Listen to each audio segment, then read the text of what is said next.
So medicos often confuse about when to give the patient trial of NIV and when to intubate the patient. So इसकी बहुत simple से absolute indications हैं and sometimes there are relative indications to intubation. So first of all जब patient आपके पास ICU emergency में आया है and वो gasping state में है, he is trying to talk to you but he is not able to, maybe because of low GCS or he is trying to maintain the airway but he is not able to, then is the indication कि आपको patient को intubate करना ही पड़ेगा. But suppose वही patient आया है and वो अपने ब्रीदिंग एफर्ट्स मेंटेन कर रहा है and he is trying to talk to you, then is the time कि आप NIV का ट्रायल दे सकते हैं एंड आप नोटिस कर सकते हैं कि उसकी हाइपोक्सिक स्टेट इंप्रूव हो रही है, बिकॉज समटाइम्स हाइपोक्सिया से भी पेशेंट ऑल्टर्ड सेंसोरियम में आपके पास आ सकता है. सो ये तो थोड़ा क्लिनिकल वे हुआ बताने का कि हमें पेशेंट को इंटूबेट करना है या नहीं. बट अगर आप सर्टन होना चाहते हैं तो you get a ABG done.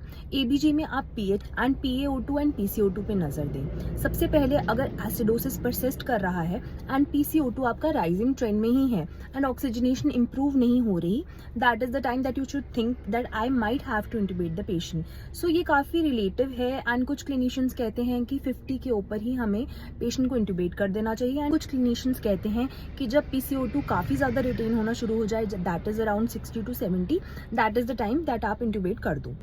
इसके अलावा कुछ रिलेटिव इंडिकेशंस होती हैं इंटूबेशन के लिए, लाइक एयरवे स्टेबल नहीं है. सपोज आपके पास ट्रॉमा का पेशेंट आ गया है एंड बहुत ज़्यादा पूलिंग ऑफ सिक्रीशंस हो रही है, then you can इंटूबेट.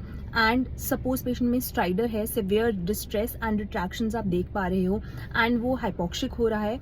Other than that patient shock में है, उसको कोई भी कार्डियक या रेस्पिरेटरी इशू है like severe ARDS, cardiac output maintain नहीं कर रहा, परसिस्टेंटली शॉक में जा रहा है, that gives you another indication to intubate. Apart from that आप सेंट्रल ब्रीदिंग नोटिस कर रहे हैं या पैराडॉक्सिकल ब्रीदिंग आप नोटिस कर रहे हैं पेशेंट में because of brain stem dysfunction, trauma, raised ICP और any other central cause, then also you have to intubate. So I've made this mnemonic 7 A's and 4 C's to intubation that I'm sharing with you that will help you remember when you have to intubate. If you also find intubation difficult like I used to find in my first year of residency, I'll be soon making a video on how to make intubation easy for you. So follow and comment intubation for the mnemonic.